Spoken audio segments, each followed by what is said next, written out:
Welcome everybody. This is the DROPCAST Movie Poster Podcast, aka Poster Drop, and I have finally some headliner again, and it's none other than Sam Gilbey, who has done so many cool pieces of art in the last couple of weeks that we just had to get him on, and he will show us even some previews that are going to come, so that's really exciting. And after that, we will talk with James about the latest releases from the last 3 weeks, and I tried to get some new cool game going, which James doesn't understand. So yeah, people, I'm sorry. Maybe you get it, maybe you want it. Let us know in the comments, and don't forget to smash that like button because we really appreciate it. And now let's move over to Sam, because Sam's already waiting and excited to talk about his beautiful artwork. How you doing, buddy? Yeah, good, thanks. Nice to finally be doing this. We talked about it quite a bit, and then for various reasons we haven't got around to it, but now it's happening. So Yep. Scheduling is sometimes hard, and yeah. if other people are even involved, just outside of our help.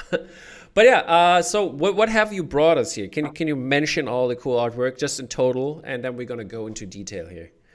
Yeah, sure. Well, I guess it's been I had a sort of a fairly quiet year last year in terms of prints, but that was partly in terms of releases. So I was working on lots of stuff, and then that's kind of finally starting to either come out now, and there's more stuff that I'm doing. So just gonna have a look back at the last few months, I think. So I think we got like Ghostbusters and Wall-E to look at, and then I got a couple of sneak peeks of stuff that's coming fairly soon, and maybe a couple other things I can mention. Perfect. Let's see.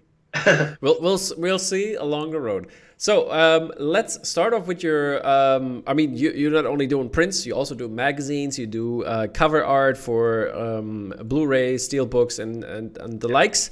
And we're gonna start off with one of your latest magazine prints.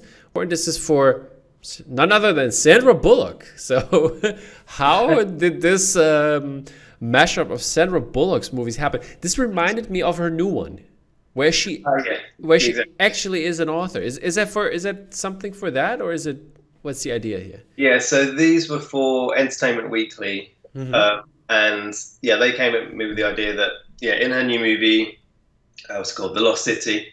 Yeah, she plays a novelist, like you say, and she ends up kind of going on like an adventure with Channing Tatum, who kind of normally is her cover model. Yeah, I think in the trailer you see, you see like a romance novel cover with him on it. Yeah, it's like the Flavio. Was it Flavio or Fabio? Like the real one with the long blonde hair and like the super muscles. Like, you know which one I'm talking about? Like they have this actor who's done all these. Right. Yeah, and it's all kind of airbrushed and really kind of cheesy and over the top. Yeah, exactly. Typography. So they just asked me. It's a really cool idea. Like, will I totally take three of her classic movies and redo them as if they were romance novel covers. So I think they basically gave me the titles, and then other than that I had free reign. So it was just about trying to find the right kind of reference, like some kind of embrace, from the movies that would work, and then it was really fun just working on the typography, getting the right typeface. Yeah. And I also kind of this was to accompany like a short article about it, basically. Yeah, this is really cool. I really like how this is done, and this should be as Easter eggs in the movie. I think that would be brilliant. That would be fun. Yeah, I mean, obviously, and then people have asked me would you like to, there's others you could do, obviously, and that would be fun, but this was a commission, so it was a lot of fun. But yeah, even just things like writing the little taglines. So yeah, I wrote a couple of them. Do you know if Sandra Bullock saw them? I mean, I don't. I assume not, but I mean, maybe. She would love it, I think. Stranger things have happened, but exactly. Maybe someday. But yeah, it was quite. Yeah, it was just a fun. It was a bit similar in a way to, because last year I did the artwork for the Fear Street vinyl. Yeah. And the brief for that was kind of paying homage to the book covers from the 90s by Bill Schmidt, who did a lot of the artwork for the kind of classic covers. I mean, if you Google them, they're really great. And his style is not that far away from mine anyway. Like, it's sort of fairly realistically painted. His maybe a bit more on the airbrush side. Mine's a bit more kind of oil paint, even though it's digital. But so I just had to. But they've all got like a strong light source, whether it's a lamp or the moon. And I always like to make the most of those kind of atmospheric things anyway. So that was a kind of perfect gig. So yeah, the Sandra Bullock thing was similar. I love doing a bit of parody work. Like as long as it still feels like my stuff. Yeah, totally. It's nice to kind of just go in one direction. And a lot of it is the typography or like in this case, in both of these cases, like adding the kind of like distressed look on top of it. So they look like old books, all that stuff is fun. So as well as the painting, which is obviously the main thing I'm doing, to do some typography or, add some Photoshop things at the end is also cool. Good fun. Did you decide on everything basically, or did they give you any? Yeah, they were really flexible and cool.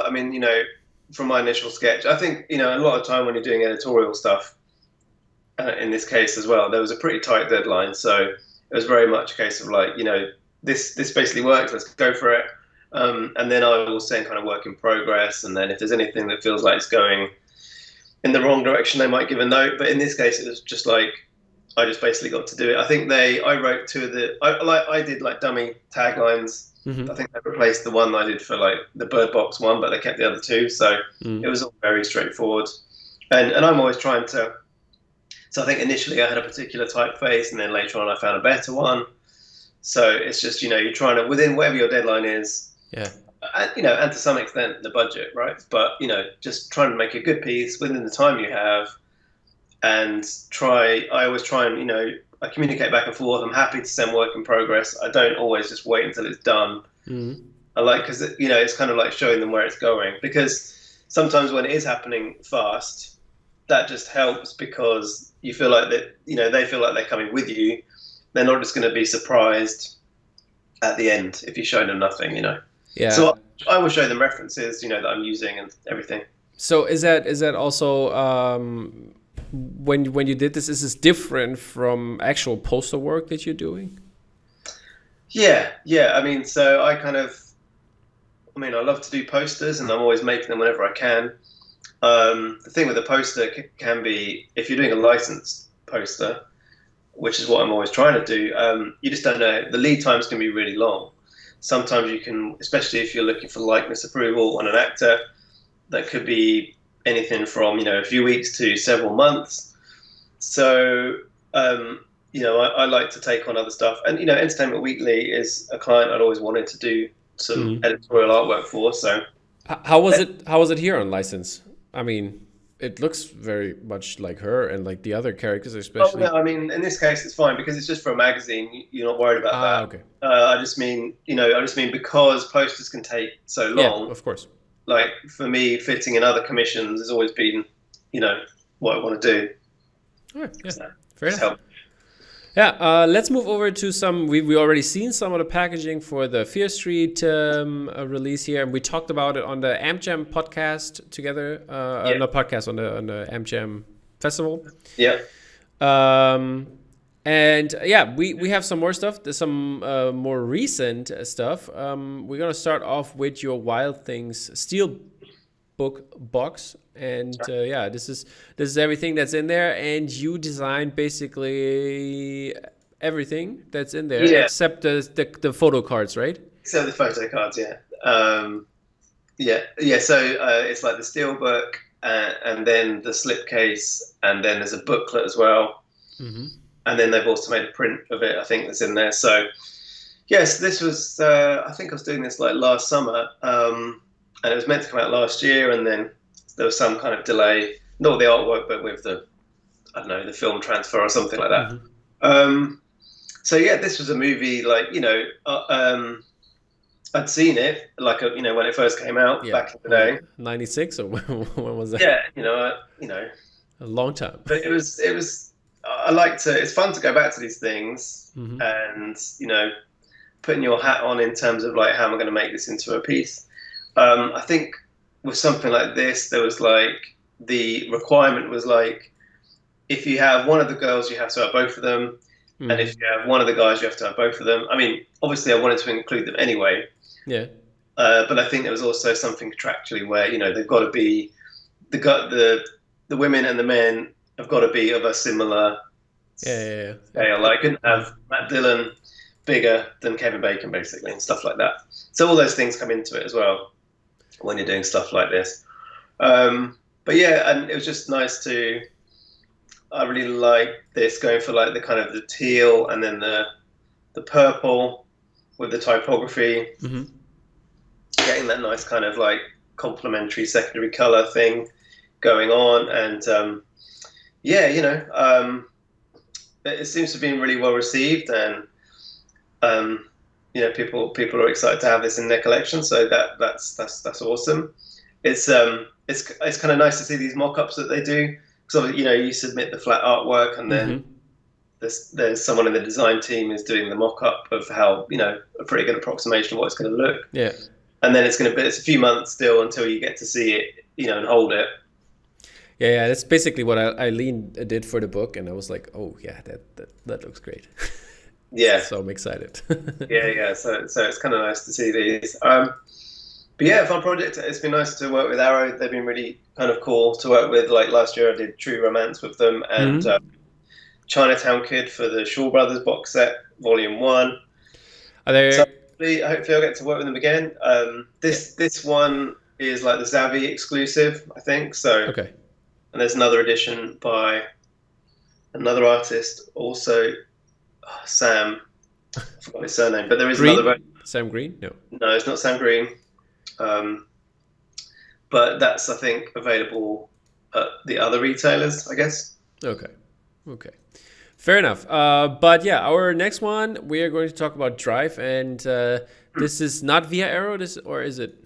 No, this is 88 Films. 88 Films. Mm-hmm. And I love kung fu movies and action movies, so I'd wanted What's to your work. favorite?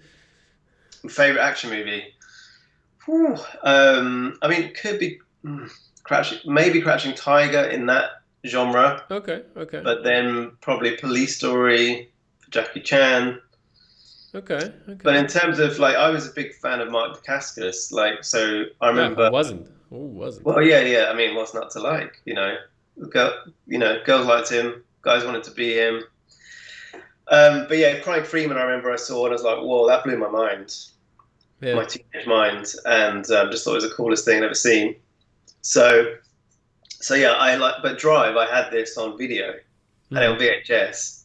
So then, all this time later to make some new art for it for the 4K release is pretty cool. And also now with social media, like he saw it and he sent me a couple of messages saying he really loved it, and that's just it's just mad. Like, not that stuff happens a lot, and not that you do it for that reason.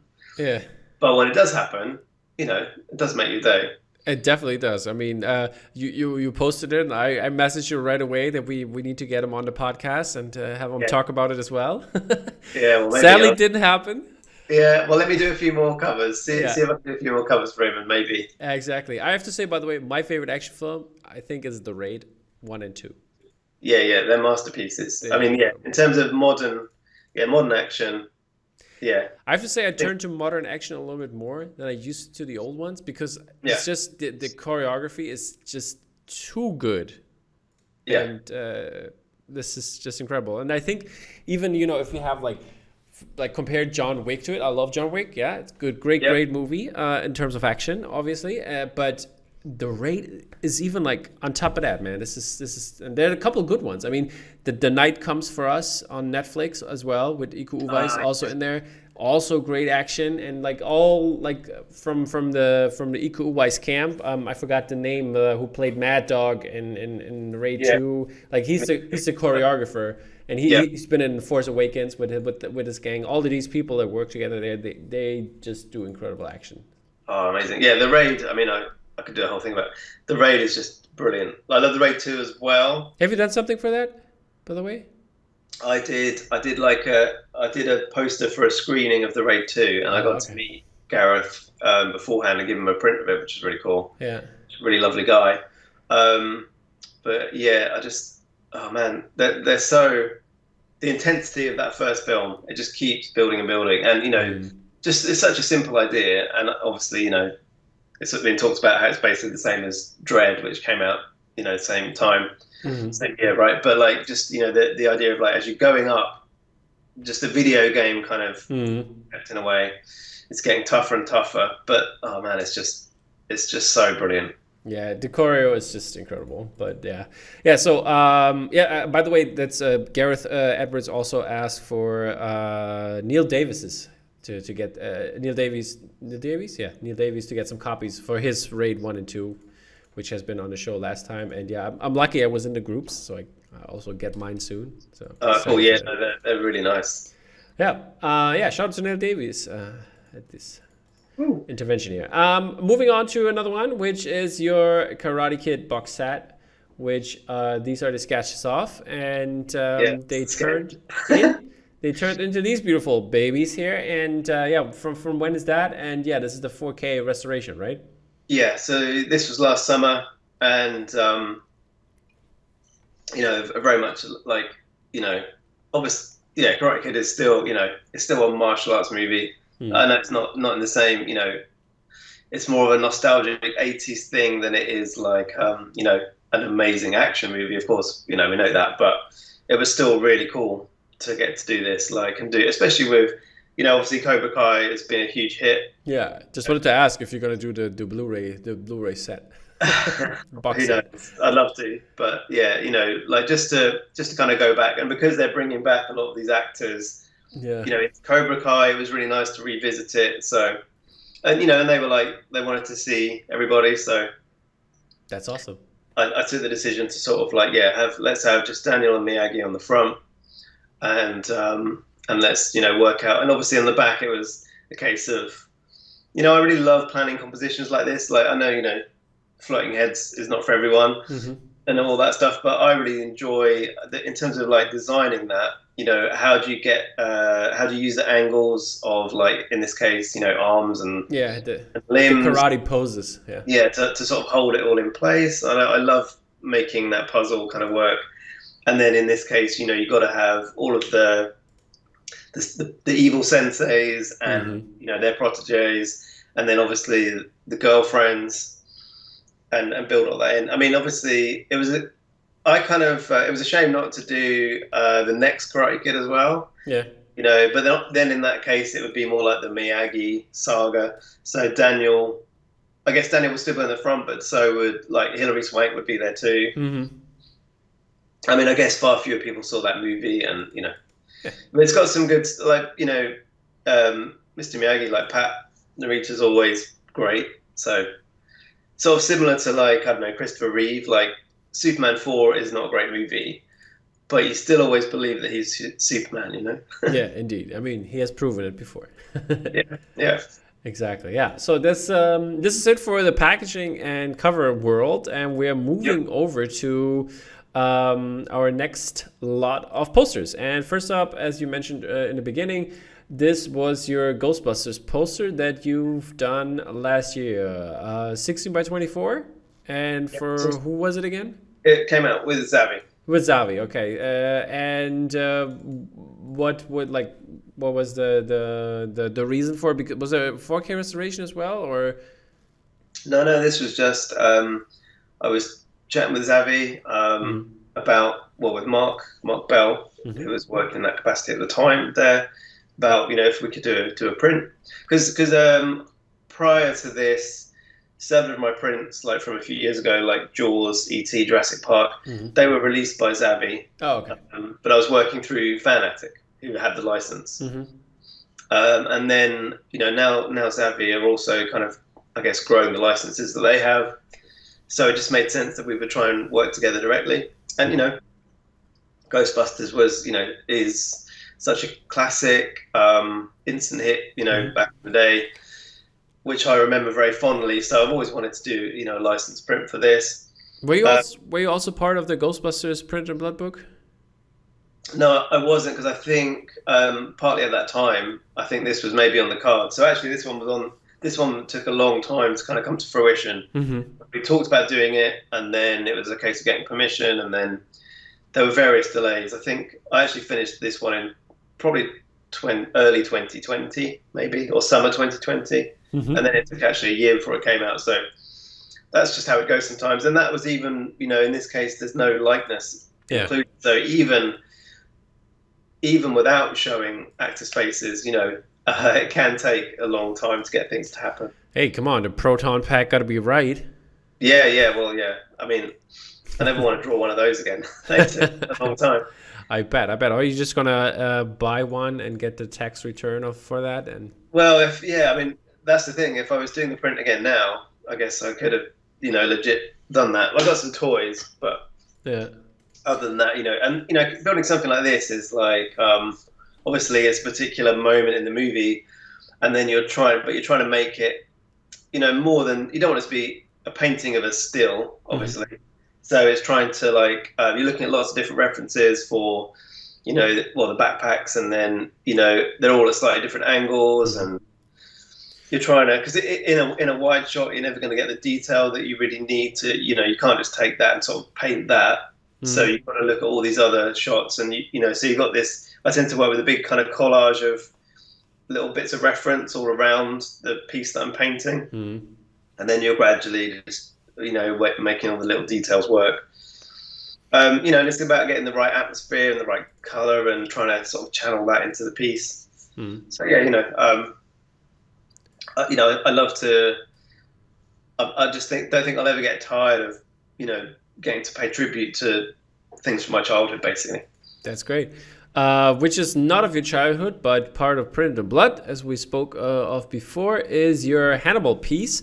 And this is one of my favorite TV shows ever. I really love Mads Mikkelsen as Hannibal Lecter, and this is just incredible stuff. And you made it into the book, which has sold very, very well via Kickstarter, which is incredible, crazy cool. And tell us something about this.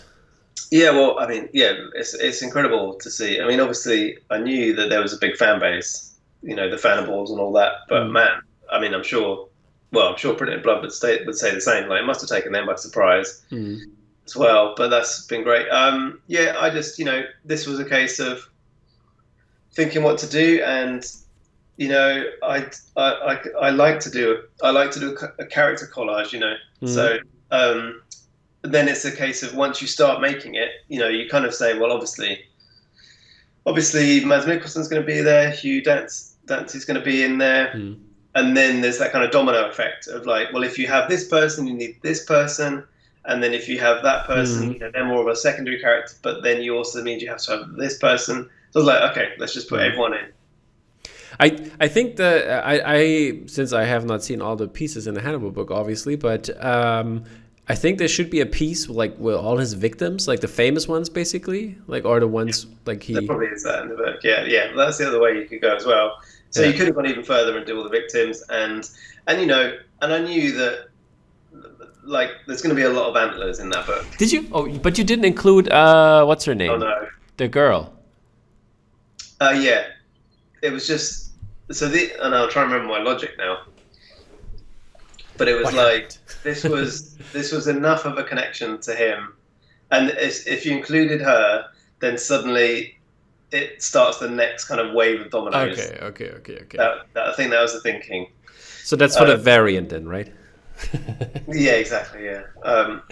So I think the book's out later this year. Exactly. Yeah. I mean, it should be probably printed soon and then get into people's hands. Moving on to a fairly new release, which is the Wall-E one with Bottleneck Gallery, and this has all sold out, I think. Yeah. And can you tell us a little bit something? What was the idea behind it? I will show the sketch while you talk about it, and where's this all coming from? Yeah, well, this came about, I think, partly because I did an Onward piece. The first one I made as fan art. Before the movie came out. When the movie came out, really loved it, and that was a piece where I just made a few tweaks, because obviously if you make a thing before you see a thing, you might get it right because there's a lot you can tell from trailers, but there's things you want to change. So anyway, I updated it and I spoke with Bottleneck, and they were able to get it licensed, and that was released. So that was awesome. I've been a fan of Pixar since Toy Story. Mm-hmm. In fact, before Toy Story, I remember seeing some of their short films. Some of their early work, like with the lamp, obviously, and the bike and stuff like that. So yeah, so it's been awesome to get to make some licensed stuff, and then thinking of other ones I wanted to do. I mean, to be honest, I'd love to do a print for all of them, and maybe I'll get around to that, or at least some more of them, hopefully. But Wall-E was just the one that I was kind of thinking. So Onward is obviously at the time was a very new one, and then going back to something a bit more classic, not all the way back, but I guess this is like the middle period. Mm-hmm. I love Wall-E. Is that your favorite Pixar, or? I think Toy Story 3 is maybe my favorite, because I love that in terms of it just does that brilliant thing at the end. When Andy's playing with the toys with Bonnie, it just captures you. Even if you're kind of expecting it coming in a way, it's just so perfect, and it's a brilliant way to conclude that sort of trilogy, which is really about Andy and about us kind of growing up as well with them. I also really like Toy Story 4, but sort of for a different reason. But Wall-E is but stands out. It's that brilliant thing of it, almost like mostly being a silent movie. Certainly the first half, the first third of it. Yeah. And just the beautiful colours, the brilliant character designs, and yet very simple. I just love the kind of the flying through space, the defined dancing scene. Mm-hmm. So I wanted to kind of bring that to life and make the most of the nebula, the purples and the blue of space. Mm-hmm. Was the sketch like? We see the sketch and the final product next to each other. Yeah. Was that really close in terms of like like right away, or did you have some other ideas that were totally different? I think what I tend to find is like. I think in this case it was just like, this is what I want to make. I think what changed is like we went for a wider aspect, because I think so. The Onward piece ended up being a 16 by 20, and then it just made sense that would be the aspect that I did, the others in if I was going to do it more. So I went a bit wider, which actually, it allowed a bit more room for the characters to be a bit larger in the frame. But yeah, to be honest, what happens for me normally is like once I've seen it in my head. Getting the sketch down, I'm just, you've basically already decided what you want. Yeah, okay. Actually, you just want to be jumping on to making it. But, in the case of something like this, the sketch needs to be approved. So it's trying to get enough detail in there where it's like communicating the idea, hopefully. Mm-hmm. And you've also solved the problems generally of like, what's the overall color scheme? What kind of effects am I going to need, and so on and stuff like that. The quicker that can be done, the quicker that can be hopefully going for approvals, and then you can jump onto the actual hard work of doing it. It's basically the from when they have in those like TV shows, like action TV shows, like Jack Bauer stuff. When they have like, we got a camera view here, but we can't see correctly. Can you enhance it? And then it's enhanced. It's like this is exactly. And then but then the reality of that is like that's 3 weeks of work or something. Exactly. Not just 5 seconds on a click of a button. Yeah, so I think because my final work is sort of very detailed, I think maybe that's why my sketches are so lacking in detail, because it's trying to have a bit of flexibility. I also want it to be... Dude, come on. Your Wall-E sketch, this is basically done. What are you talking about? Well, that's the thing. I think that's the illusion is you want it to... Yeah, if someone squints at it, then that's what you're trying to get across. Like, and then you spend a few weeks on it or whatever, and then hopefully it's still a nice kind of like, okay, I see where you're going with it kind of thing. Alrighty, then let's move on to the last piece that we can fully reveal here. And this one is with More Art Gallery, with James's gallery, and this is for Transformers, which is an incredible piece. And I know there are 7 pieces left, so get yours while you have the chance. There was a foil edition, which is already sold out, but yeah, this one is pretty cool and shows, I think, in a very important fight in this universe. And what was the idea behind this one, and where did you like to go with this? Well, I just love Transformers. Was my favorite thing. Like, it's like Star Wars was kind of there, just like in the atmosphere, because I was of the age where, growing up at that time, everyone knew Star Wars. You were born with it, kind of thing. But Transformers was the first thing I remember kind of coming out and being like, "Whoa, this looks unbelievably cool." And then watching the animation and I had the sticker book and the comics and obviously the toys. How old were you? Can I ask? How old are you? Yeah, well, I was 7, I guess, 7 or 8, okay. First time. So, the right age for it, perfect age for it. And so for me, getting to make a licensed print of this was just like, well, let's go back to that, So it's trying to kind of channel that feeling of how it made me feel into making something new. Do you have Transformers toys like Matt Ferguson does? Yeah, I had a load of toys. And the funny thing was, the toys, like especially the original Megatron, because he tended to regard, and he was like, as a robot, did not look great. Optimus was pretty cool, but didn't really have much articulation and stuff.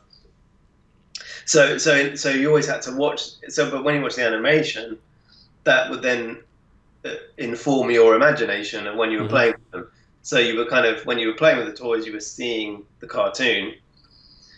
But obviously, the cartoon is all cell shaded. But for me, and as I found like the last few years when I've done like Batman animated series or Spider-Verse or even Onward or what, like it's all those 90s shows, 80s shows, they all had painted backgrounds, Yeah. I always used to love looking at those backgrounds as well as the action. So my approach has just been, well, obviously they didn't have time to paint the individual cells. They have to, be drawn much faster. Yeah. The production method. So, but then making a poster of it, it's like, well, let's take that same approach of the background art, and then, that's why it looks as it looks. Now I understand it even better. Yeah. Okay. There you go. So that's my approach. Is like, yeah, if I was painting the whole scene instead of just the background, that's how you could do it. Well, in my style. Is that, by the way, is that a scene from the movie, or? This is the second episode of the animation. Yeah, I mean, there's other stuff I'd love to do. Like, I'd love to do a poster for the movie. Maybe I will at some point. Obviously, like Matt Ferguson did such an awesome job on all that stuff he did last year for the anniversary.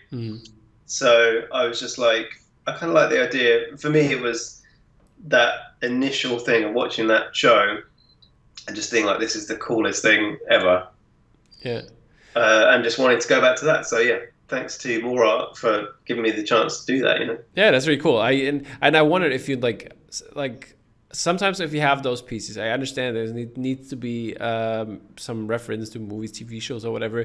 But as a fan who played with toys, wasn't there like the first reaction to actually like, hey, I played this episode, like my own episode in my head. I want to create a poster for that. Is that something that crossed your mind? Yeah, well, like it's definitely it's that weird thing, because when I was a kid, I was just I'd watch the shows and then just be drawing them and making up my little battle scenes and stuff. So yeah, it's just as an adult, you can still get back to that feeling. You can still channel that, into making artwork. So all right, yeah. So then get in some taglines and do it like the Sandra Bullock posters and log line and idea sketched out, ready to go poster. Cool. All right, so we will have some previews for you as well, because we're done with all the posters right now that we can officially show. And which one should we go first with, Sam? Let's go with the Rocky. All right, then we're gonna start with Rocky 1. Is this? Let's hear about it. What's the idea behind it? For whom is this? And so on and so on. Yeah, so I'm working on this with Fanatic, and also with MGM. So going for a licensed print. Now I've actually planned a set of 4 prints, so it's Rocky 1 to 4 that I'm doing. Mm-hmm. Last year I finished 1 and 2, and they went up for two, approval. So there's a sneak peek of 2 as well. And initially I was like, because these took a long time to do, and they work. So basically, the idea is 1 and 2 work together as a diptych, and then 1 to 4 will work together as a quadruptych. Quadruptych, yeah. So I was kind of like, I think partly because I was so exhausted having made 1 and 2, I was like, oh, let's release 1 and 2, and then I'll go and work at 3 and 4. But then actually, I was like, no, I need to finish the whole set because, let's say, now I'm not going to assume. Hopefully, some people are going to want all 4. Mm-hmm. But if I'd already sold them 1 and 2, and then 3 and 4 are out a few months later, it's going to be a problem if people want matching numbers on them and things like that. So I thought that's going to be a headache. So obviously, that's not on you, is it? I mean, well, I mean, I think it would be because I think I'll be shipping them myself. Oh, okay, I see. So yeah, or maybe I need to chat with Ben Bow. But anyway, that's another thing. Anyway, but I just thought it actually makes sense. Let me finish the set because 1 and 2 are done. But the fact is, I do 3 and 4. You might just see a tiny thing that to get it to work better as the whole set. Like it's all planned out. But until they're done, just little things can catch your eye. Alrighty, and last but not least, a TV show I really enjoyed.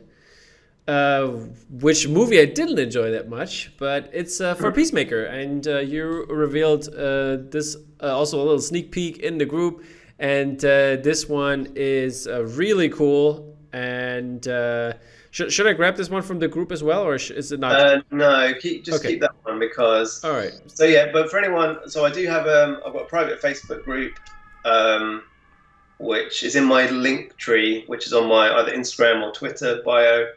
But yeah, I show some extra little peeks at things there when I can. So, people are welcome to come along and join up to that. But yeah, this is going to be with Bottleneck fairly soon. Mm-hmm. It's been approved. So it's a very sneak peek. But yeah, this is a real fun one to work on. Just something very bright and colourful. Can you give us some details on the size and edition size and stuff like that, or? Yeah, I'll give you. It's going to be an 18 by 24. Mm-hmm. I tell you that. Edition size, I don't know, but I'm assuming around the 100 mark. Mm-hmm. All right, and it's got. Will it have all the characters, or is it going to focus on? It's going to focus. All right. But I mean, we can see Eagly, obviously. Yeah. We can see Vigilante, which was amazing, and but how did you like the show? Are you a big fan or? Well, I'm gonna be honest. I've not been able to see the show yet because okay. It's still not available in the UK. Now I'm sure there's ways to do these things, but what I found was obviously I watched Suicide Squad, which I enjoyed in a lot of ways, and there was certainly things that could help me there in terms of reference and stuff. And then in terms of the show, with marketing being as it is, there was a heck of a lot out there that I could work from and use and kind of get the spirit of the show. Mm-hmm. But no, I'm really excited. I'm very keen to watch it. Awesome, as soon as. It was definitely something different. Definitely something different. Yeah, exactly. And with James Gunn involved, it's going to be. I wasn't so excited for. I have to say, Suicide Squad wasn't known for me. Okay. I was a little bit disappointed in terms of. It felt still kind of boring. I mean, it had some more jokes, but that didn't make the movie better for me personally. But I wasn't that excited for the show as well. And then I watched it, and I had a good time. Oh, there you go. Yeah. Especially the intro. Did you see the intro at least on YouTube yet? Yeah, exactly. I mean, that's some great stuff with the dances, and I think there was some article I think a week ago. So when it was just finished. Where James Gunn explains how to do the dance moves or how to do the dance at home. Great. It was really funny.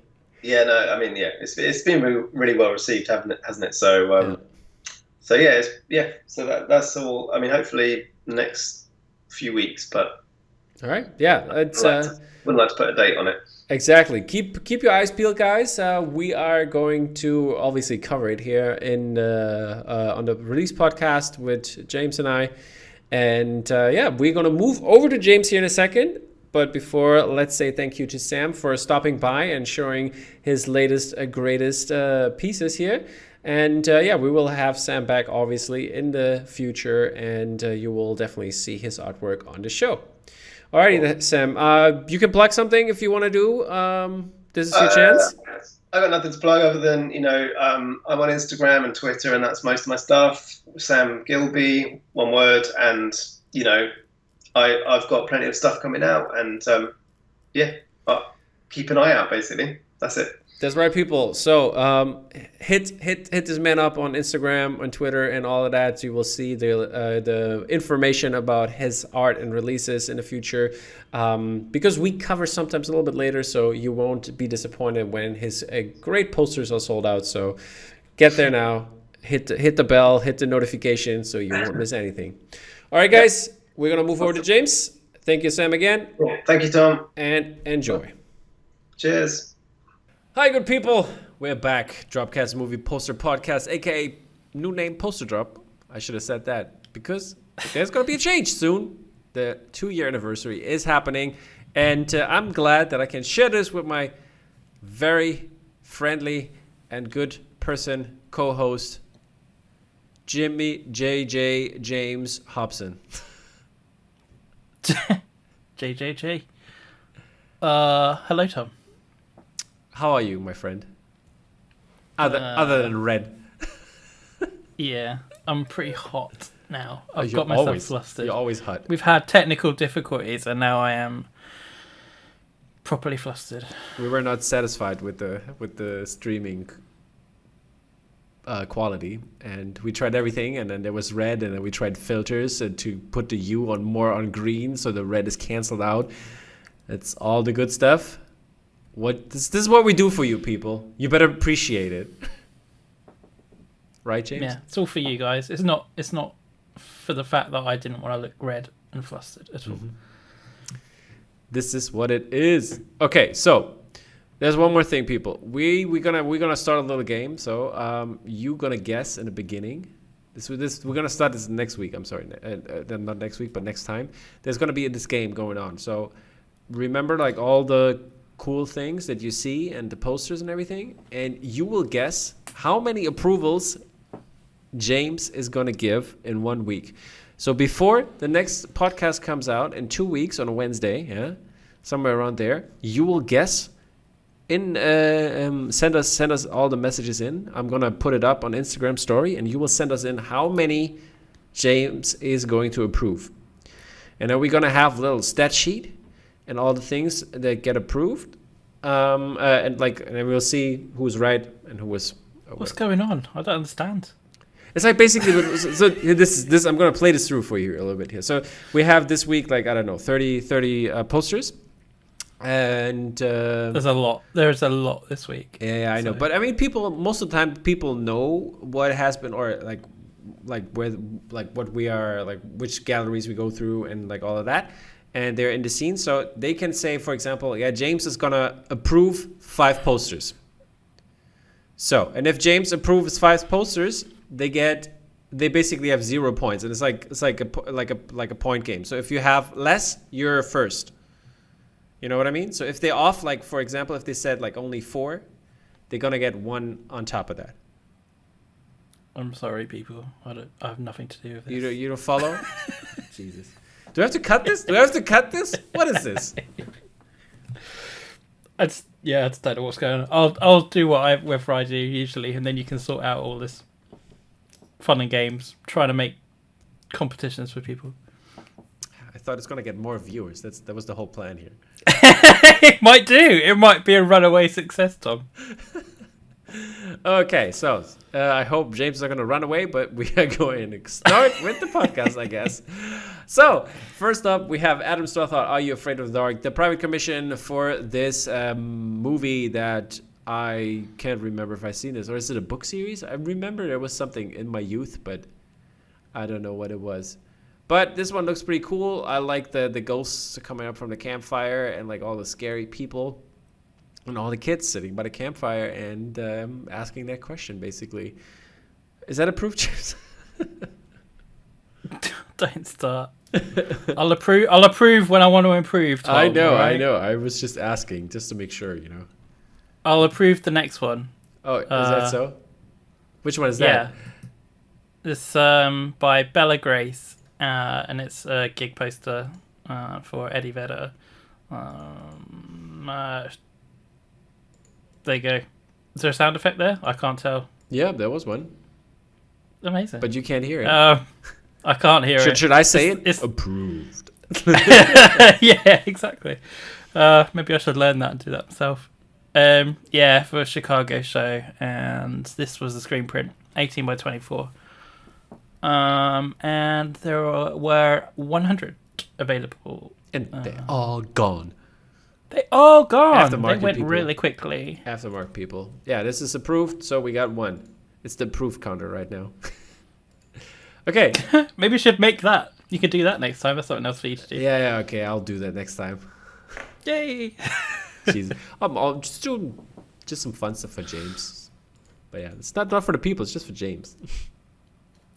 I love counters. I want to see a counter. Yeah. Okay, so next up we got Chris Towner, who did this wonderful of the Green Knight poster. A little late to the Green Knight party, but nevertheless turned out very beautiful. I love the fox in there howling to the giants that are in this movie. Have you seen the movie? Yeah. And your thoughts? I love it. It's brilliant. We've talked about it, Tom. I don't remember. In depth. I'm stupid. I'm sorry. Forgetful. Fine. I'm not stupid. But yeah. But yeah. Yeah. I really liked it. The opposite of what Matt Ferguson thinks, basically. That summarizes what I think of the film. Very well. I'm going along with that. Okay. Next up is another beautiful poster by... See, I've got to look up now. I'm sorry, people. There's a new setup. It may look like things are falling from the sky. This no. is James's remembering really hard because he tried to remember all the posters that we had before, and now he's like taking this from the top of his head. Danny Schlitz with... Come on, let's hurry this up a little bit. Nope. Nope, you're not doing this? Okay. But yeah, Nope. I'm really excited for this movie. The new Jordan Peele joint trailer is out. Check it out. It's really crazy. Loving this one. Fits perfectly, in my opinion. And yeah. I would love to see this as a print, actually. Yeah, it's beautiful. Is this approved or not? Yeah. Boom. Approved. Yeah. Okay. Moving on to our next one, which I also want to see, is another A24 movie, which is The Northman by Robert Eggers. And this one looks also crazy. Trailer was amazing. And Alexander Skarsgård looks very scary. Love also Claes Bang character. And Anya Taylor-Joy, obviously. Awesome sauce. Really excited. And this one is by Dark Design. And looks very great. I love the style here. Like put it in black and like the splattering at the top there, and also the white space where all the cool artwork goes. Cool type goes. Title treatment thingy. Yep. Just getting a nod here. This doesn't excite. Yeah. This doesn't excite the stoic. No, I like the artwork. I was just waiting on you to try and find the words. Oh, okay. I thought you were going to help me finding the words. No, typography. Thank you very much. This was what I was looking for. Sorry. It's a good cast, isn't it? I don't really know that much about the film. Yeah. But that's a pretty cool cast. Okay. What else do we have? Let's go. We need to go through this quickly, dude. I know. Well, okay. Devoy. I don't know how you pronounce that. Yeah, I guess. But there we go. For Ted Lasso. Yep. Ted Lasso, can't miss on that one. All the cool characters in there. The colors work very well for me, and love the song there in the bottom there. And yeah, D-Boy, check him out. Poster artist, kind of new to the game, I think. I'm not sure, at least to the alternative movie poster scene, but like what I see here. And also, by the way, I wanted to say big thank you to AMP, who does always those cool poster of the week thingies, and that's where I sometimes steal the images, at least. So thank you for that. It's really appreciated, because sometimes you can't find a good file in the right size, but for some reason they have it. Maybe it's because people load it up on their site. I'm not sure. Don't know. I thought you wanted to get through these quickly. Sorry, I just wanted to say thank you to the good people of AMP. So, The Tragedy of Macbeth, our next one. This one is by Hendy Kara from Indonesia, I think it was. And yeah, this one fits perfectly to the style of the movie, and really enjoyed this movie. So I enjoyed this poster and the concept for it. Nice. Haven't seen the movie yet. Go watch it. Don't think I've got an Apple subscription anymore. Sad times. I think it's John Conlon. Okay, never mind. John Conlon. Okay. I'll tell you some other point. Like later on. Oh, all right then. Remind me. Tom. This one's for the Handmaiden. Yeah. Okay, thank you. That's all the information we need. Okay, moving on.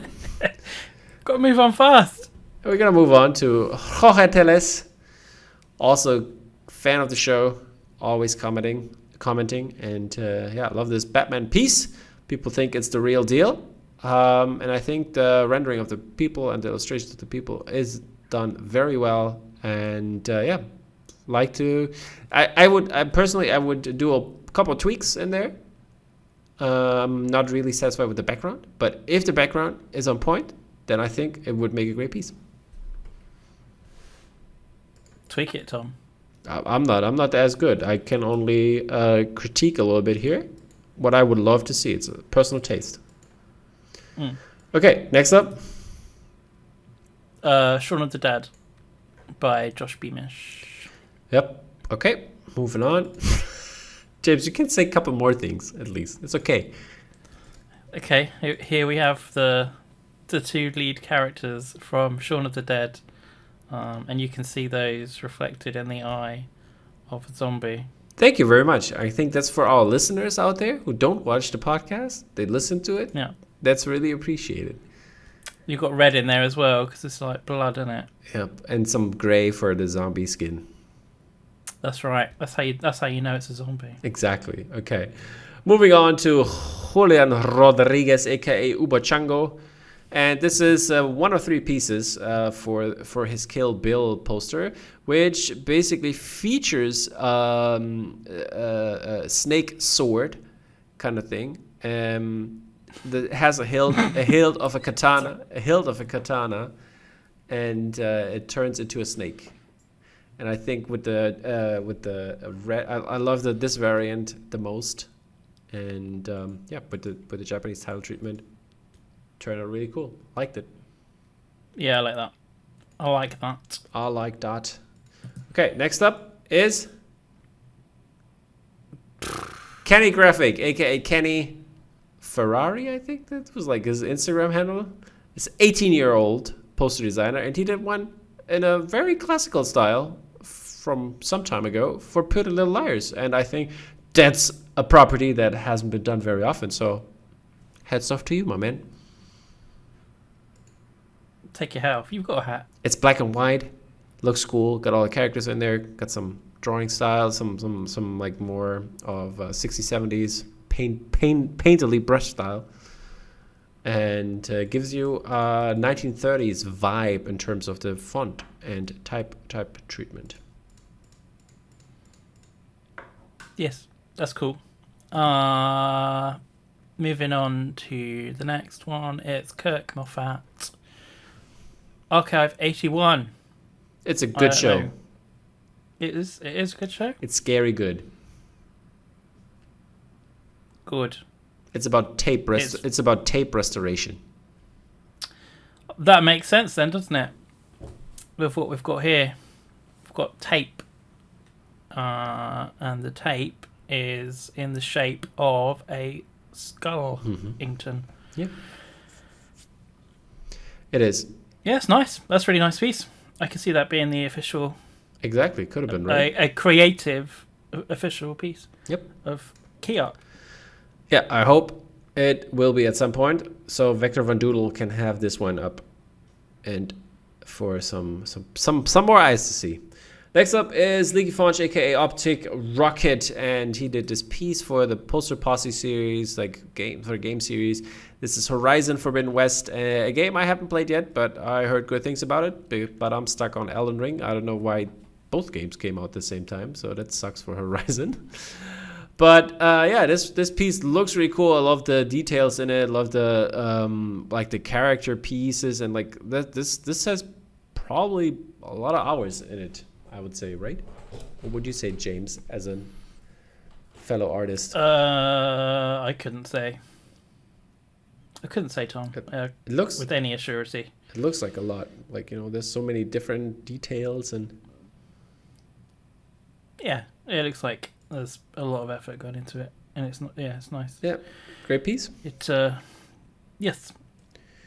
I think the first Horizon came out when Breath of the Wild came out, so both of these games have come out with huge 10 out of 10 games. Yep, hard competition here. Kind of not great timing. That sucks.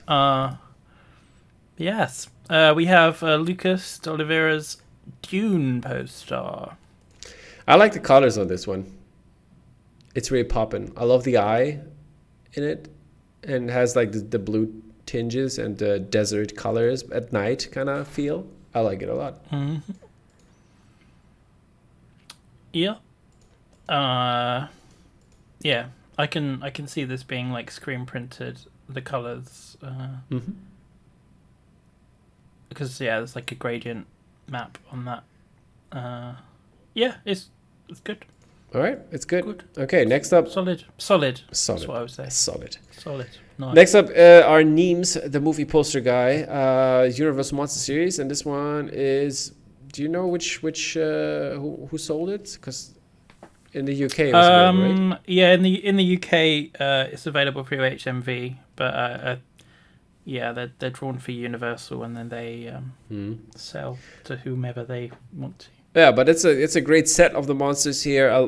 Basically, they have all the same style, but I think what Neems did here with the details within the geometric shapes, I think it turned out really well. And yeah, those are all 6 really great pieces that should be in your collection if you love some other Universal monsters here. Indeed. Is there going to be more? Do you know, by the way? Is there going to be more in terms of the Invisible Man and stuff? Or is it just monsters? Isn't the Invisible Man also part of the monsters? Yeah, right? I don't know, Tom. I think it is. But okay. I'm sorry. Didn't want to interrupt you. Let's move on. I don't know. I'm sorry I can't give you the information. Yeah. But what I can give you is a piece by Neil Davies. Yep. For this film called Jaws. Yeah, this is also in a different version going to be in the Film on Canvas book that is coming to you soon because it's going to print very soon. Yes. Very soon. Did you know about the shooting star that they caught on set in the movie? No, did not know, but it's in the back, I see. It's in the back. Yep. There, people. There. It's a little Easter egg. Easter egg. Okay. Shooting egg. Okay, moving on. Neil Fraser, another Neil here. And this is the Gremlins piece. Very 80s. I like the style here. This is a very nostalgic piece, in my opinion. And like what he did there with the Christmas feel. Because Gremlins is a Christmas movie. He is. Sure is. Okay. Yep. Next. Next. Neon. Mm-hmm. Within the Mood for Love. You want to give us some more your thoughts on the piece? lovely typography. Not sure I would be able to read it if I didn't know what it was. Just from not knowing the film. But it is pretty. I like it. Yeah, I really love this one. I love the smoke is kind of like greenish and fits perfectly with the red on the background and the grays of both characters that are in the mood for love in this film. And yeah, it's a great movie. So if you haven't watched it, watch it. And this piece would make more sense because it's just incredible. It's an incredible movie. It's a nice piece of art, though. Yeah, like, exactly. And it fits perfectly for it. So I love this piece very much. Very nice. Next up is Nick Charge, and he did Taxi Driver, and this is going to be a screen print at some point in the future. And we had a Taxi Driver with the rear view mirror before, but this piece is also really great. And like this basically city in front of you, but you cannot see really what's going on, and this is the certain outlook of no future. And just the blinding lights that Robert De Niro's character embodies in Taxi Driver. So, yeah, really well captured. Really well described, Tom. Thank you very much. Next up, it's Kimmy by Nikki Barkla. But you know, this is not Kimmy, right? What? This is not Kimmy. Zoe Kravitz is not Kimmy. Yeah, but the poster is. I know. I just wanted to say, because that's what I thought, that Zoe Kravitz is Kimmy, but she's not. Kimmy is like Alexa. Okay. It's like a little future take on this one. Like her? Is it like her? No, it's more like Alexa's listening to all this shit we've done, and she's like she sorts out like coding for the company, and like if people use slang and Kimmy doesn't understand, she's like fixing it, and then she hears some shit is going down, and yeah, then it's on like Donkey Kong. Why isn't that the tagline? Crikey. I don't know. Maybe it's licensing issues. I don't know. This one is approved. I like this. Yeah, this one is approved. Yeah. A lot. Okay. Yeah. Okay. I should have approved the Mood of Love then, I guess, but it's James Hobson. Oh. 2 approvals only so far. Sorry, I just don't know the film, and like I said, I couldn't actually read like the text. Oh, okay. I'm sorry. So that I can't approve that. That's fair enough. Yeah, but this one, However, it was beautiful. It's a really good movie, Kimmy, as well. I had a good time watching it. Nice. Okay, next up is I don't know, we didn't talk about it yet, but I wanted to show it. This is the Peter Diamond Lord of the Rings trilogy, private commission, really cool pieces in Peter's style, and I think he captured this 1960s kind of vibe of the books when they came, 1950s, I'm sorry, 1950s vibe when the books came out, 1954, I think. Yeah, and turned out beautifully. Love the flames and like all the smoke or whatever it is in each piece that you can see here, and yeah, incorporated it very great. They are beautiful. Is that approved or not? Yes. Okay. There you go. I owned the first one, and then unfortunately I had to get rid of it. Sorry to hear, my friend. It is a sad story. It is a sad story. Tale of woe. Yeah. Yeah. But no, they're absolutely they're beautiful. Okay. Yeah. Our next piece is gonna make me thirsty. James, how about you tell us? Cuphead by Plakiat. Yeah. Is it like a play on Basquiat with a placard poster? I don't know. I just don't it could be, know. There's multiple things. I don't know. It's like in I think it's a Polish artist, I think, or something like that, because placard means like this is a German word for poster without the I, but it sounds like plagiat, which is German for plagiarism, and then you have also Basquiat, plagiat. Okay. What do you want me to say? I don't know. It's your idea on what the name could stand for. It might just be someone's name. Okay, thank you for nothing. Have you even thought about that? No, that's definitely not true. It could be someone's No, it couldn't. name. It just couldn't. There's too many coincidences here. Yeah, well, there we go. Could be. Well, I guess if Plakiat would like to answer that, is watching. Yeah. Yeah. Can we tag them? Can we find out? Of course, I will tag. But yeah, I can't wait. Cuphead show is it's a really great show, and I love this 1930s style, Mickey Mouse style kind of poster that gives you a very retro vibe. Have you played it? No, I have not. I just watched a new Netflix show. Okay, it's supposed to be very hard. Yeah, okay. Probably not as hard as Elden Ring. Yep. Yeah, nothing is hard as Elden Ring. Only things that said James in the beginning that I have to cut out. I'm sorry, people. You will never know. That's not, that's not going in. I got you on that one. Next up is a poster posse series for Death on the Nile. Switching the topic. Andy Fairhurst, Death on the Nile. Yeah. That is stunning. Stunning. Also stunning. Rico Jr., a.k.a. Julian Rico. And he did also Death on the Nile for the poster posse here. And I love the the background of like his mustache, which looks like the dunes of the desert. I'm liking it. Okay. Yeah. Let's see what he's done there. Good job. Great job. So proud of you.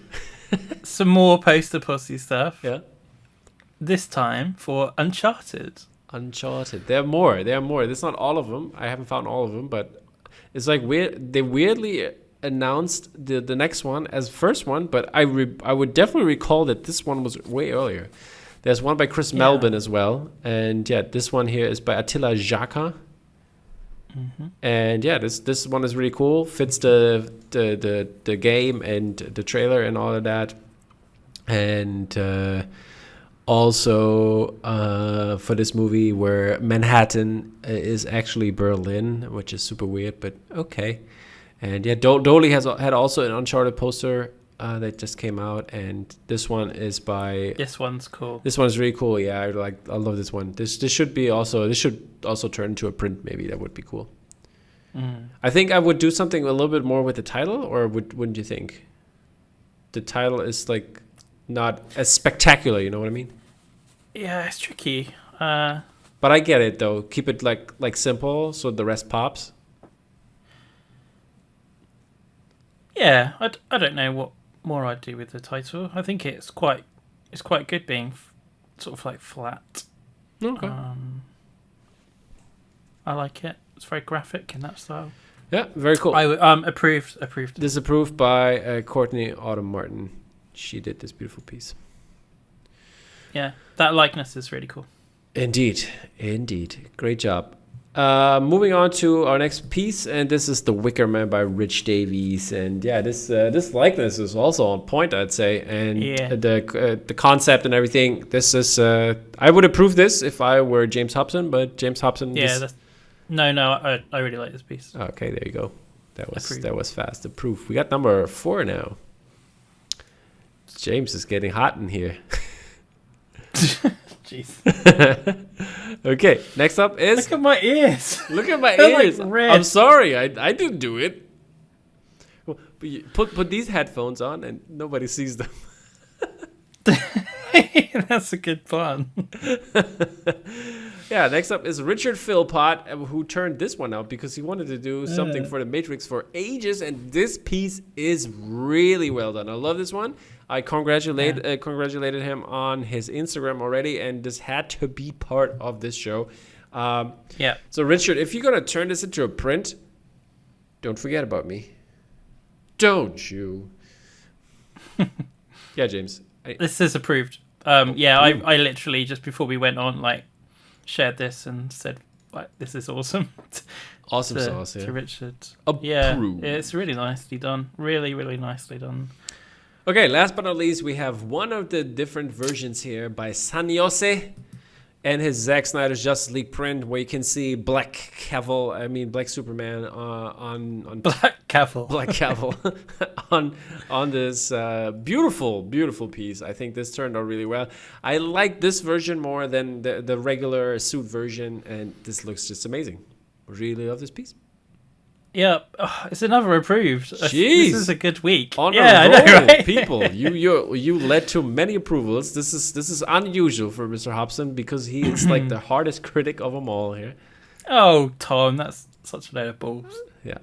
Okay, so finally we're done with our first category, and it's like 30 minutes that have been passed. So we're gonna move past my bedtime. Yeah, mine too. I need to go to bed soon here. This is next we're moving over to Black Dragon. I'm gonna rush through Black Dragon real quick. First up, we have Becky Cloonan. It's a Vampire the movie piece. This is 24 by I wrote 26, but it should be 36, and printed by White Tiger in an edition of 50. And this is also really cool. I like the simple style of it, and the black and white pops really well. Yep. I would agree with all of that. Then we've got Killian Eng piece, Midwinter at the Sun Monument. This is a timed edition, 18 by 24. Mm-hmm. But I tell you, the edition size is terminated, and it's 324. Oh, that's quite a big one. Yep. I guessed way lower than you that. Did? I guessed like 180 or something. Yeah. Yeah, I had 289.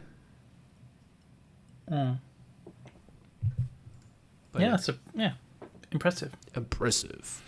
Okay. Impressive. Next up is. Shall I show people my Killian Eng? We can do that live. Mm-hmm. Because we have so much time to spend here. It's alright. Look, there's a live print. There we go. Beautiful. Yeah, it is. It's a lovely print. Top-notch paper. James said the colors pop really well. Good printing. Yeah, proper. It's a proper giclée on. Yeah, really nice paper. Mm-hmm. Okay. Yeah, proper good. Lovely. Then we're moving on to Bottleneck, and we start out with Ben Harmon, who has an up piece in his Disney series. This is 12 by 36. This is the regular edition, screen printed, and edition size 175. And then we also have the variant for this one, which is my favorite in this case because I love just the simple colors, so the balloons in the house pop real well. I agree. I could probably leave the regular, to be honest, but I really like the variant. Mm-hmm. It does something that the reg doesn't do, because the reg is almost like you see that wherever. Yep. But it's a really nice take on it to have all those colours and the house popping out of the black and white. Yeah, I like it. Indeed. Next up, Francesco Francavilla. Mm-hmm.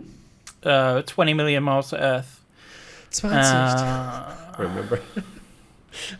What? When I was singing the song to you when we. Yeah, I do remember actually. Now I'd wiped it from my memory, but that's a German song, so I'm not going to sing it. So it doesn't make sense to you people. 24 by 36 screen print in an edition of 175, and then we have the variant, which is an edition of 75. And what you going for? I'll stay with the reg here. I'll stay with the reg. Yeah, perfect. All right. Okay, next up we have a couple Star Wars prints by none other than Gaps. And first up we got Orson Krennic, 13 by 19 in his Star Wars series. This is the reg on giclée. The reg here is my favorite. I don't like the yellow on those ones. It's not my favorite here. This is the variant, edition size of 50. The other was 100. And then we have more of a fan favorite, I guess. Lando Calrissian, same size rag as an edition of 135. Where I like the variant, I have to say better, because I think it's not as yellow tinted. And this is also, again, edition size of 50. Out of all of these, I really like the reg Krennic. Yep. I didn't get these. I've been buying all the other ones, but yeah, I couldn't afford them. Money is tight. Money is tight. Yep, but again, they're great. It's a really good series. Marcus, I can't pronounce that surname. Siergiejew. Thank you. Cataclysm from Ultimate X-Men #1. This is a screen print, 24 by 36. Wow, 250 of those. And then we have those regs, yeah. Yeah, then we have silver foil, which is an edition size of 125, I think it was. 25? Yeah, and the rainbow foil, which is 125 too. Exactly. And I have to say, I think I like the silver foil in this one. Rainbow, not so much. Silver foil works for me, but rainbow, no.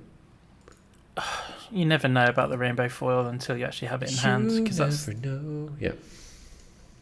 You don't know how many colours. It works in all different types of light. You might have it in your room where you've got a light shining on it and it works like brilliantly. But silver foil, I think, would look pretty cool on that.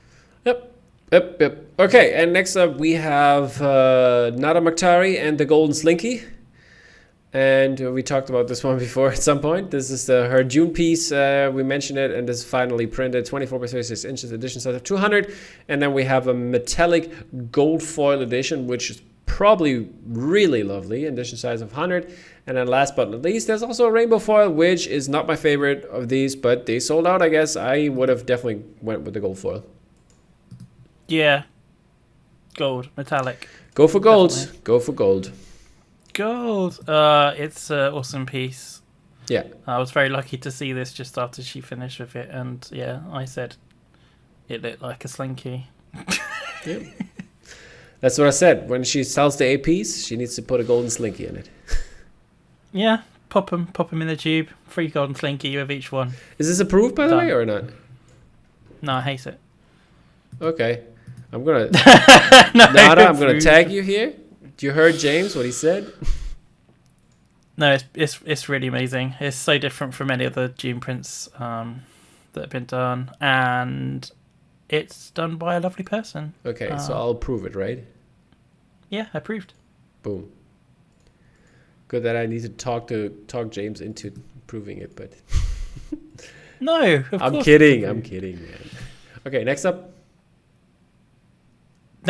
Paulo Rivera with a Spider-Man team-up. That was issue number 11. 16 by 24 sheet clay in edition of 125. Is edition number 11 and number 12, actually. I forgot to all right. that down. Okay. That makes sense. Yeah. Okay, next up is The Batman. First up, the green edition, glow in the dark, 24 by 18, edition size of 125, which is okay with the Riddler, but I have to go with obviously the red edition for this one, which is really cool. But I have to say, we didn't cover this because this is not as poster related. Dolly did a very beautiful cover, a comic book cover for Batman as well, which is, in my opinion, way better than this one and all the other Batman posters he did so far. I love the cover dearly. Yeah, the cover is top notch. Yeah, speaking of... The cover is approved. The cover is approved. Speaking of cover art, which this should have been in, but... Oh well. But this is more about... what's it called? Steelbooks and packaging stuff. And yeah, this first one is for Greg Rue's Double Indemnity for Criterion Collection, Billy Wilder movie. And yeah, this one is Smoke is in it. If you have Smoke and Greg Ruth, definitely a knock out of the park. James? Ways. I saw another piece recently which was by Greg with Smoke in it. Yeah, I saw that too for Citizen Kane. Yeah. Or you mean the Twin Peaks one? Oh yeah, it was Twin Peaks. But I don't know what it was for. Right. Was it done? I didn't get it. That's why I didn't include it. Oh, I can't remember. I just remember seeing it on his Facebook and thinking, oh, that Smoke is there again. Yep. Amazing Smoke. Indeed. I thought Tom would like that. You guessed correct. So yeah, next up is a cover for The Witch by Peter Diamond. This is great. I love this piece. Peter outdone himself. I love how what's called, was it Black Peter, the goat in the background there, and the rabbit, and the crow. It's creepy cool, crazy creepy cool, as TLC would say. Crazy creepy cool. Mm-hmm. Next up is some Hunger Games Blu-ray collection with a multitude of artists. We have the likes of Flor McKean, Isa Ananfade, Alice Zizang, Chula Lotai, Paige Reynolds, Araceli Munoz, Gemma O'Brien, Lauren Many, Chatsi Panagiatu, and Gia Graham. And lovely artists with lovely artwork for the whole series. And only missing, obviously, Sophie Bland for the film on canvas, Hunger Games, which is totally amazing and should be included. It's coming in another format. It's okay. It is, yeah. Bookmarks even. Yeah. So yeah, I think it was all kind of like designed by Paige, from like art directing it. Creative. Yeah, I think so. And Yeah.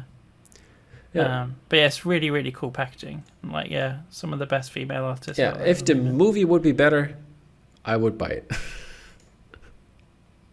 Was it just for Catching Fire? This I couldn't see. No, I think it's for the whole series, right? Oh, I liked Hunger Games. Come on, I didn't. Come on. I love the books, but the movie was shit. Shite. No, I think the second movie is really excellent, like blockbuster movie. Excellent to throw into the bin. Okay. Into the awesome bin. Yeah, the bin is awesome, but shite is shite. No, it's the bin full of awesome movies, Tom. Oh, I'm throwing it back. I'm throwing it in. Okay, bye. Then we just have Sam Gilbey's. No. Or am I getting ahead of myself? We talked about it already because Sam was on earlier. Do you remember? Oh yeah, of course. Silly me. Of course. James, that's why I skipped it. The magic. I didn't know. I thought. I just don't. I'm sorry. I'm not familiar with the kind of magic that you do. Okay. This one. Next up is Dark Ink, and Dark Ink has a trilogy set by Eric Elia, which I really enjoy. This one is really cool. Indiana Jones, the likeness is very great, and I love the simpleness and this kind of like Drew Struzan feeling to it. This is some great trilogy set that you can buy over at Dark Ink. This is a lithographs. Edition size of 250 for each, and it's 18 by 24. Yeah. Next up is some Star Wars. Some Star Wars. You ever heard of this? I haven't personally, but of Star Wars. Is it worth checking out? It's weird that we had a podcast show on it, but. Like The Mandalorian. Were you my co-host or not? Or was this a different James? Mandalorian. Was that Jimmy? Was that Jimmy? Star Wars. Yeah, that was little Jimmy. Okay. But yeah, Sabi Many High, yeah. Jabba's bounty hunter. Got Boba in there. Got Jabba on the back, waving and cheering on. Go Boba, go Boba. Is that what he did? Yeah, this looks like it. Don't you see his hand? Go Boba, go Boba. But yeah, I'll take your word for it. It's a litho 24 by 12 and edition size of 395. I think it looks really cool. For all the Boba heads out there, go grab it. Yeah, I think it looks pretty average. Moving on. Grey matter art. Jesus Christ. It does. Read. What? Read what? The next one. Yeah, grey matter art. Which is our next print? It's Black Panther. Okay. By? In Hyuk Lee. 16 by 24 Shikwe. Mm-hmm. Printed by Grey Matter Printing and edition size of 125. And then we have Black Panther 3 also. Same artist. Also available. there as a Giclée. And then last but not least, we have Jim Lee, X-Men 30 by 16 Giclée, also by Grey Matter Printing, and edition size of 200. And then last but not least, some key art that has been printed in a Giclée form, also edition size 125. For the Infinity Saga, we had some of these before, but yeah. And then last but not least, we have... Shut up, James. That Thor Ragnarok poster is a good bit of key art. That's one that I would consider to buy, actually. I think that's really cool. Reminds me a little bit of my Instagram postings with the circles and like all the fingers, because I try to match up like the eyes and things. I want to do that. Anyway. Yeah, good. Maybe they ripped you off. No, they did not. I ripped them off probably. Hero Complex Gallery. Dave Merrell has done quite a few bits and bobs. It's the Robert De Niro series here, and this is bits and bobs. Yeah, is the word for it. Angel Bobs. Angel Bobs. This one is what was the movie called? I forgot what the movie was called. Jesus, but yeah. Angel Bob. Angel Bob. Yeah. Next one is Cape Bob, which is for Cape Fear, obviously. And you've written Cap of Fear. Oops. That's a good movie, though, right? Yeah. The Cap of Fear. It's like, I don't know. It's like Captain America of Fear. You know, it's like when he when he goes full Hydra. It's like it's a little cap, and you have to put it on, and then all of a sudden you're like taken over. Okay. Yeah, write that movie. It's writing itself. It is writing itself, isn't it? Yeah. Okay. Next and last but not least, we got Untouchable Bob for the Untouchables, obviously. And yeah, Dave Merrell did 3 pieces in an 80s style vein for Robert De Niro. Yeah, great stuff. Dave Merrell knows his style. And then we have another Robert De Niro movie here. You want to talk about it, or should I? I sure do. Fiona McCall. Yep. Who is rather excellent. She is. She has done a. Did you know? Poster. Is it going to come with the key with the key art? Are we going to have Doctor Strange in there? Did you put Doctor Strange in there? I can't remember. No. Yes, you did. Yeah, I did. Because she was also involved in this one. It's going to come up next year, but let's talk about this one before. Well, as you can see, this one is for Godfather 2. I think this is really great. I love this piece. It looks very good. Is this approved, James, or not?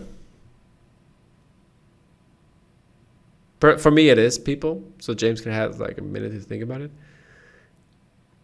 The hardest critic in the business here. I've never seen The Godfather, and I haven't seen Godfather Part 2. Get the fuck out.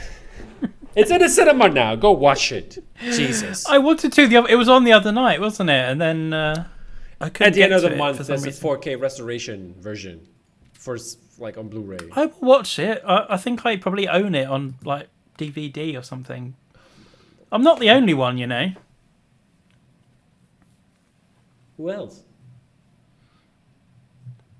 On Open Channel, I think James said that he hadn't watched The Godfather. Yes, I remember something like that. Yeah, could be.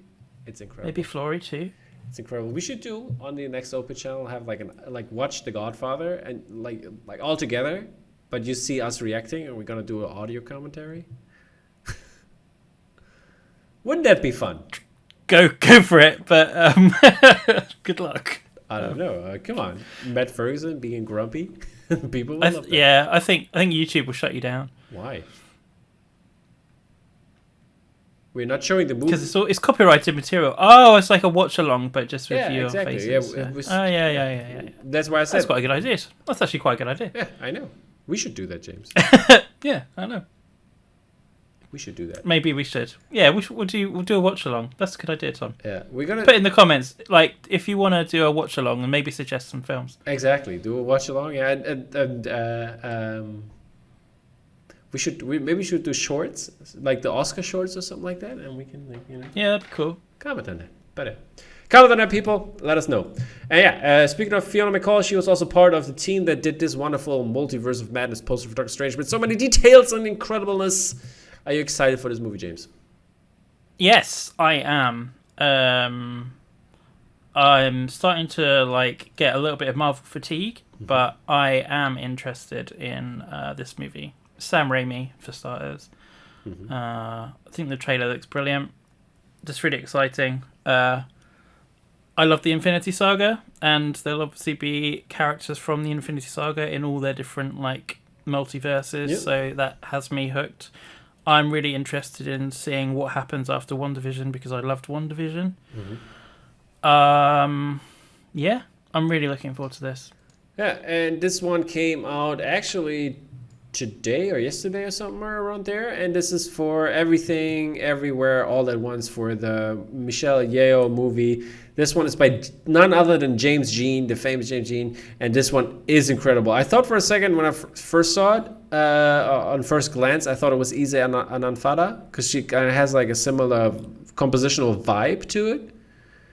And yeah, and then I saw James Jean. Yeah, incredible piece, piece.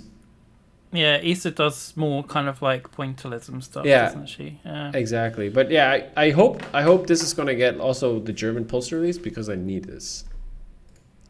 Yeah, it's a cool poster. Yeah. If there was like a really nice limited version with some like embossed bits and some metallics or something. Yeah, that would be great. Something that James would want to like, you know, put his stamp on, quite literally. Exactly. But yeah, next up in the key art corner is Fresh. There's a hand. It's pretty fresh. Wrapped. Yes, and this is from Concept Arts. It's just an interesting little bit of key art, I thought. Yep, I like this one as well. I mean, that's a poster I would hang up. Just give me a hand. Yeah, high five. I don't know, like, I'm thinking maybe like 15 years ago. I'm not sure if they'd have got away with this for like, you know, a mainstream key art campaign. I was, definitely not. I was wondering. I just saw the price. It's like $15,900. What's it all about? Just work it out. What does it do? Huh? What is it going to do for $15,900? I mean, is that the price for the like what a hand goes for on the black market? No, I've seen them go for less. On eBay, yeah. Yeah. Okay. I think it's probably is this Daisy Edgar Jones's hand? Is that why it's a little bit more? Oh, okay, I see. Okay. It's not Sebastian Stan's hand, is it? Yeah, it's not gonna get out here, so no exit for this one. But our next movie is No Exit. Poor. Segue. So poor. Yeah, this one is out, and this is a cool little thriller. Yeah, I'm not gonna give anything away, but yeah, the artwork for this is really cool. It reminds me a little bit of the Card Counter artwork.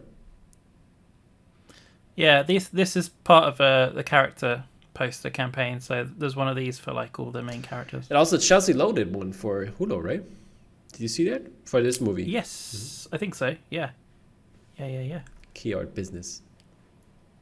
All our friends are doing this. Was that through Poster Posse as well?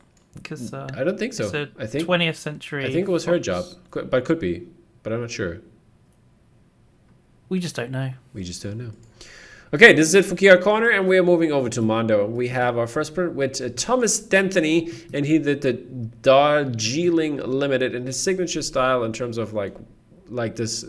He works on vector, right? It's a vector style, right? It feels like vector. It could be either.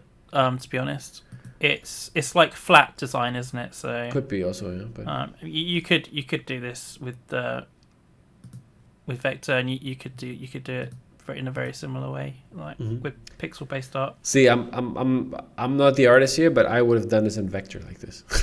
That's how I would have done it. Depends how comfortable you are with Illustrator or Photoshop. Indeed.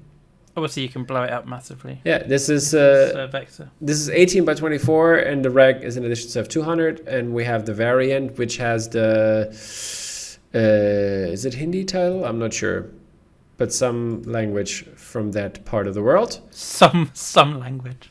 Yeah, I'm not sure. It's got some language. I don't know if it's Hindi or I'm not. Sure. I'm not sure. I can't tell. Sanskrit. some form of Sanskrit. Edition size of 100. And yeah. I like it. Is this approved or not? Or is it just... Yeah, I think it is, actually. Okay, there you go. Because people didn't like it that much. They were kind of disappointed. I think it's good. Quite memorable. Like, I don't know.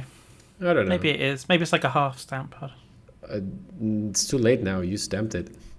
Okay, going along with the series is the Grand Budapest Hotel.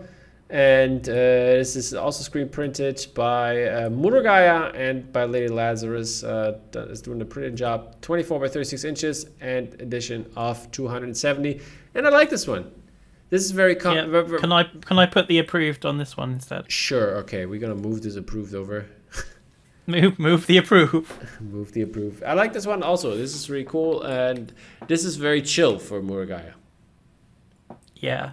I was lucky enough to see this a while ago, and it was like, ooh, this is different. I'm happy, but it's still Murugaya. Yeah, exactly. I'm happy that it's not far from his style, but not as colorful and a little bit toned down, and I like this.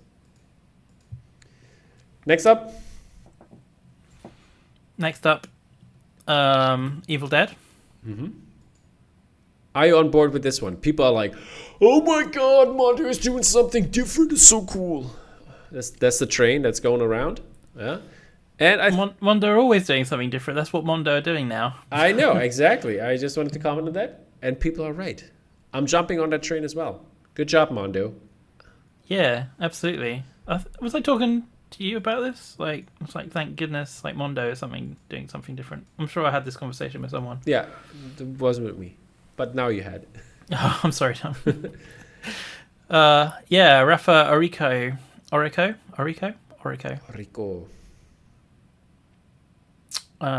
Did you say about the edition size? No. It's all up to you. No. Lady Lazarus, 18 by 24, edition of 220. Indeed. And turning into the monster horror track here, Return of the Living Dead by Utamaru, which is really cool because this doesn't look like a horror movie, but you know it is. And this is done by DL Screen Printing, 18 by 24, edition size of 245. And I also love the big edition sizes here that they put out for these. Yes. Yeah, they're pretty big. Mm-hmm. Pretty decent. Then we have continuing horror in ways. Mm-hmm. Rocky Horror Picture Show. Yep. Gonna pull this up here for you. Sorry, I'm tired. Sorry. John Keaveney. It's printed by DL, and is that the reg? This is the reg I just pulled up. Okay. I'm sorry. No, never mind. It's the. I'm sorry. It's not the reg. It's the The black variant. One is the reg, isn't it? The black one. This one here. Yeah. So we have that one in an edition of 170. Mm-hmm. The red one in edition of 95. Which I would say the black one is cooler. I like the black one better. I can't decide. They're both pretty cool. I quite like the red one. All right. Agree to disagree. Next up, fine. Texas Chainsaw Massacre. This is for the old one, not the newer version, the remake version. This is a screen printed poster by Rockin' Jellybean. Larry Lazarus is printing this in edition size of 270 for the reg, which is 24 by 36 inches. And then we have the variant, which I like better with the blue popping with the other reds. But I'm not a fan of Rockin' Jellybean. I remember you saying last on the last. Most of the time I say this when he's on. I thought this one was good. I thought this print was really good. Okay. I think it's better than it was. It was when there's kind of like a depiction of just like a single scene. I'm never like majorly. I think his objectification of women is upsetting to me. I don't like it. And this one is better because it doesn't do that like all that much in your face. Mm-hmm. But yeah, I'm just gonna leave it at that. All right then, we'll leave it at that. Last but not least, last but not least from Monday. I haven't seen this. But now you have. Now I have. It is William Shakespeare's Romeo and Juliet, one of my faves. This one's printed by DL, and it is by, I can't see on here. It's by Jack, by our good friend Jack. Oh, it's by Jack. Maybe I have seen it then. Yeah. Jack. No, I haven't seen it. Jack Martin Rupert Hughes. I love his name. He has a good name. I told him that before. Loved it. Name approved. Name approved. Yeah. 18 by 24, this one, in addition of 150. Yeah, I love this kind of new style to it. With the pink on it, and also with the green. I think the colors fit very well. And I don't know if the sheet is already on a color or if they printed it on, but I think it should be like a cream color, like paper, right? Yeah, it should be. Yeah, and I think that fits really well. I really enjoy this one. As Jack is really doing like great work. Always. Is this approved, by the way, James, or? No. Okay, fair enough. Okay, moving over to your gallery. Just because we've got a better print coming out for William Shakespeare's Romeo and Juliet. Oh, okay, competition. Okay, blah blah blah. No, it's a really good piece. I'm just not going to approve it. What's that? It's a really cool piece. I'm not going to approve it. I will approve Jack's La La Land. Yeah, we did that last time. Remember? In place of it. Yeah. We approved it at that time. Did we? I think we did. Well, there you go then. He can't have two in a row. Okay. Yeah. Next up is more art. King Lear, by Catherine Lambs, G Clay, 60 by 24 inches, edition size of 50. Amazing piece. Love the architecture here in this one. Love the title treatment on top of that, and like the small details and the lighting and everything. This is art at its finest. And people, this one has not sold out yet. You better get to click in and come join the happy owners of this piece. What are you laughing? That's a great sales pitch. Hey, come on. Thanks. I do what I can here because I actually like it. Yeah, I really like it. Catherine really likes it as well. It's one of her favorite pieces. She's very, very proud of it. I'm happy for her. She should be. This is great. Indeed. I don't know what more I can say about it, but it was a very easy process working with Catherine. It is. If you want to know more about that, go check out the podcast I did with Catherine, interviewing her. That's another great sales pitch. Are we moving on? I mean, we've been talking over an hour, man. Over an hour. And you remember the people saw already Sam talking about like 20 minutes, at least. Did he say that there were only 7 prints left? No, he did not. There you go. There's only 7 of a certain Sam Gilbey's Transformers prints available. We were not going to talk about this one. We did talk about this one. Never mind. But I thought we are not talking about this one. But pitch it. I've got to put in a sales pitch, haven't I? I mean, yeah, we pitched it, but pitch it. And if people are interested, there's literally only 7 left, so you might want to get on that. Indeed. Sideshow is up, and this one is Greg Ruth, WandaVision print, edition size of 350, and this is G Clay, and Greg Ruth, man, it looks a little bit like I love the way he has the bottom there, but it reminds me of his Boyhood print, where all the stuff is laying around. So basically, hey, I'm gonna reuse that, put that there. But I mean, it's fitting. The items are different, obviously, but the idea comes from somewhere. And but I still like it with the TV and the 3D version of the couple coming out of the TV and the colors and everything. I think he captured the tone of the TV show very well.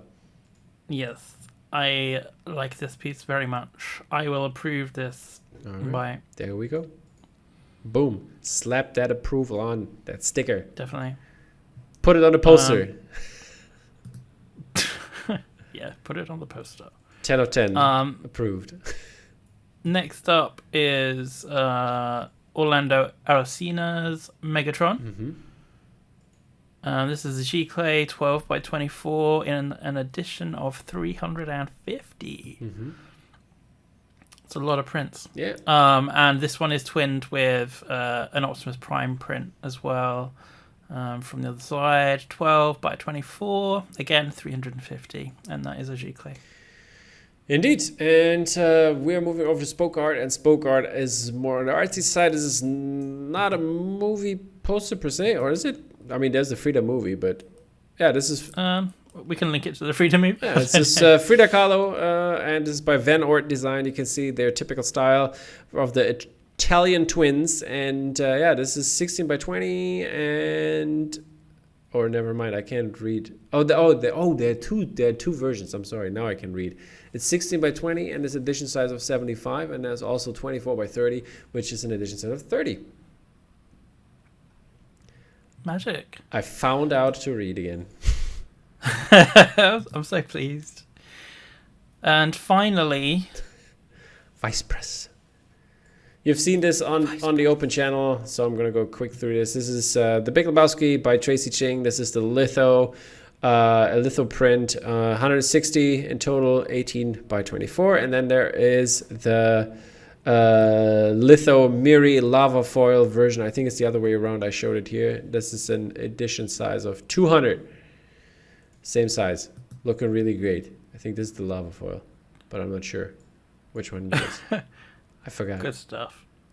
Okay, then we have Scott Pilgrim. The last print, Scott Pilgrim, not exactly, George Bletz's 24 by 36 inches, edition size of 300, and then we have the same with an edition size of 175 for the Litho Miri rainbow foil, and yeah, can't have enough Scott Pilgrim, I take it. Right, James? Never. That's right. That's right, Tom. That's right. See, sometimes I know what I'm doing. Sometimes you read. Sometimes I read. Exactly. Okay, so we're through. Thank you, people, for joining us today. We don't want to keep you any longer. We talked so much, so many posters. And if you guessed 6 approvals, I did do the approval counter. I'm going to get this ready for next time. So if you guessed that many approvals, then you would be still on top. So for all the people, if you guessed the correct amount, if you missed it by 1, 2, 3 or whatever, you would get added these points. And then the more points you have, the worse it is. I don't understand. I don't know. I'm going to explain it to you again in the off. Okay, people. Take care. It was a pleasure to have you here. Comment which was your favorite release from this week, and let us know which audio commentary we should do for any short or whatever, and also if we should run this game or not. Peace out. Bye-bye. Bye.